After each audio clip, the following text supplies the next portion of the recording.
What do we do if we don't have enough? What do we do if we need things? Does God still answer prayers today? Find out in today's video. Hi friends, I'm Miss Nancy Ruth. And I'm Mr. Roger. We want to see kids living for Jesus. Do you know the difference between needs and wants?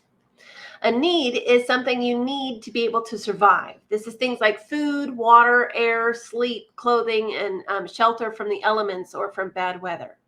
Want is anything else. So I want to know, let me know down in the comments, what's something you want but don't really need? I would love to have some sewing equipment that I don't have, but I don't really need it. I can still do what I need to do without it.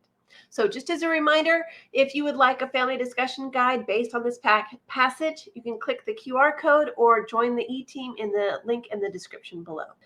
Okay, so the premise of this letter, or one of the reasons that Paul wrote this letter, was to say thank you to the church in Philippi for the gift that they sent, the money and things that they sent through Epaphroditus to give to Paul. All right, so that's a gift right there. And so first he says thank you. So here we go. This is Philippians 4, beginning in verse 10.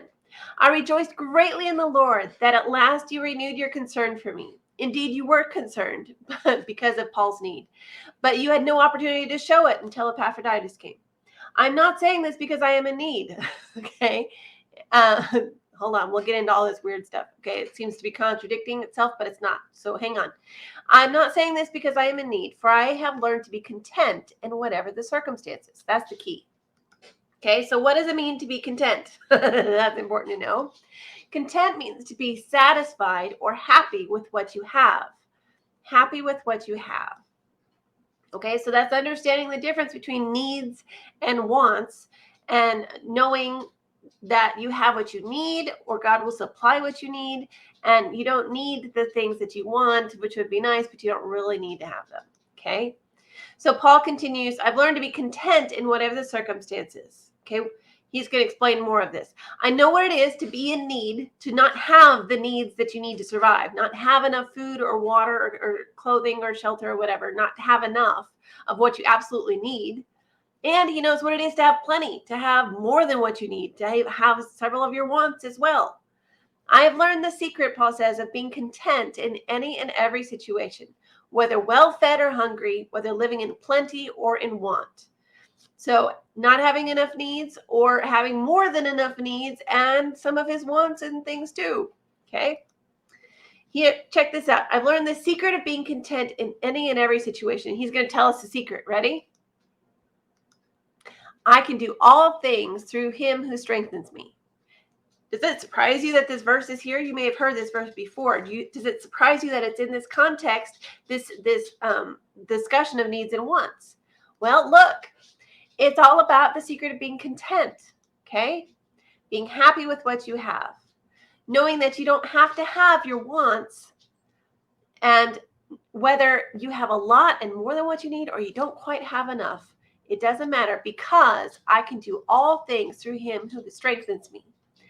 We can continue to live for Christ, continue to do the things that we need to do, whether we have a lot or a little or not quite enough. We can still live for the Lord, and God will supply what we need to keep going. And we can be content with that. We can still ask God for more. That's okay. But we are also not robbing the joy from now because we don't have the things that we want or the things that we don't have. Instead, we're content with what we have, and we're asking God, saying, if it's your will, Lord, give me these other things, but I'm content with what I have. Okay, so why does this work, and how does all this work? Okay, because like I said, God supplies all of our needs. He supplies food and clothing and shelter and air and water and sleep even, and things like that. Not necessarily the wants, like we said, but our needs, right? Now, sometimes he does this through people like our parents and family members. Sometimes he does this through the church, like when Epaphroditus brought money from the church of Philippi to Paul. Okay. In fact, I've seen this. I want to tell you a really cool story. I wish I could remember the couple's name, but there was a time in my life when I was in seminary and money was super tight, like super tight. I did not have the luxuries. I was doing the best I could to keep food on the table and the rent paid for my apartment. Okay. And it wasn't an extravagant apartment. It was just basic. All right. And the end of the month came and my rent was due and I did not have rent money and I didn't know what to do.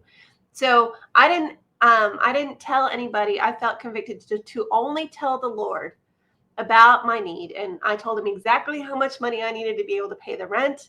And I said, the due date is here and I don't know what I'm going to do. And I just prayed.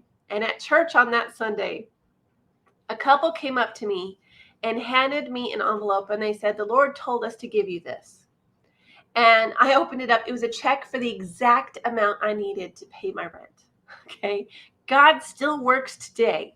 He still miraculously provides for our needs today. And sometimes he does that through people in the church. Sometimes he does that through strangers. Sometimes he even does that through people who are not Christians. They can still be used of God to supply what we need. Okay.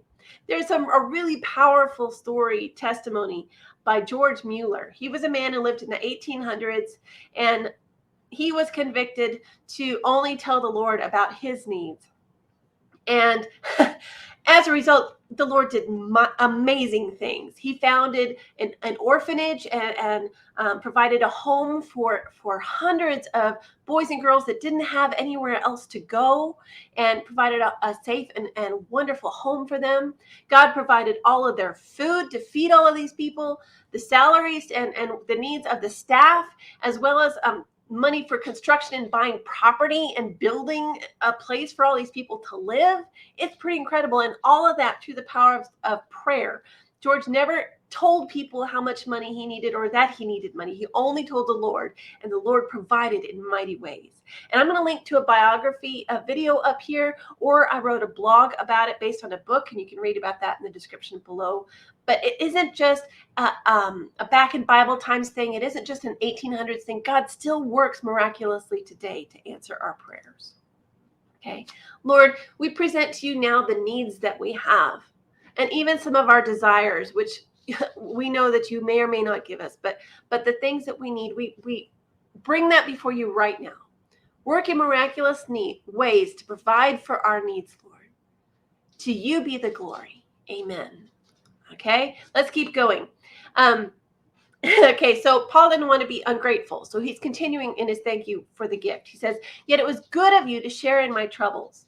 Moreover, as you Philippians know, in the early days of your acquaintance with the gospel, when I set out from Macedonia, not one church shared with me in the matter of giving and receiving, helping pay for its expenses.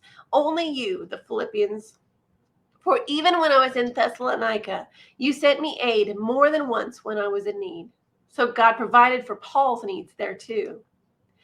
Not that I desire your gifts. What I desire is that it be credited to your account. What does that mean? Okay, check this out. Do you know why we give tithes and offerings at church? It's not because God needs our money. It's not even really because the church needs our money, although it does pay for things that the church does. It's not about that. Christians give because God gives us everything, and it's a way for us to say thank you. That's why we give. That's why we give at church. That's why we give to others around us, give food and other things to people around us. That's why we give. We give back to God by doing this because God gives us everything and we don't really own anything anyway. Okay. Just a quick note here. If you're not a Christian and you go to church, do not feel pressured to give at the offering time. That's not for you. That's for those who believe in Jesus as their Lord and Savior. Okay. So check this out. Paul continues, I've received full payment and have more than enough. I'm amply supplied now that I have received from Epaphroditus the gifts that you sent. So more of the thank you. Okay. And again, he says, I can do it all through Christ who strengthens me. But these gifts that the Philippians sent are a fragrant offering, an acceptable sacrifice, pleasing to God. Did you check that out? So when we give to God, it's an act of worship. We can worship the Lord by giving back to him and by giving to others. It's an act of worship. It's an act of praising and thanking God for what he has given us. So some churches even call the time when they collect the tithes and offerings an act of worship. And that's very true. It's biblical. When we give, it's an act of worship. Okay. And then we continue with one of my favorite verses, Philippians 4:19. And my God will meet all your needs according to the riches of his glory in Christ Jesus. Praise the Lord. So who deserves the credit for these gifts? Is it our parents and family members who give us things? Is it strangers that give us stuff? Who gets the credit? We should thank those people. Definitely thank those people that give us things, like Paul thanked the Philippian church. But the ultimate credit goes to God, to our God and Father, be the glory forever and ever. Amen. And then Paul wraps up his letters saying, greet all God's people in Christ, and gives some personal greetings. And then he ends with this benediction, this blessing. The grace of the Lord Jesus Christ be with you, be with your spirit. Amen. If you'd like to study more in the book of Philippians, check out this playlist. And if you want to know more about George Mueller, check out this video or the blog link in the description. Don't forget to subscribe. We post memory verses in 4 translations, key passages, answers to Bible questions, and more. Check out our store and freebies at parentroadmin.com. We love you, friends. See you next time.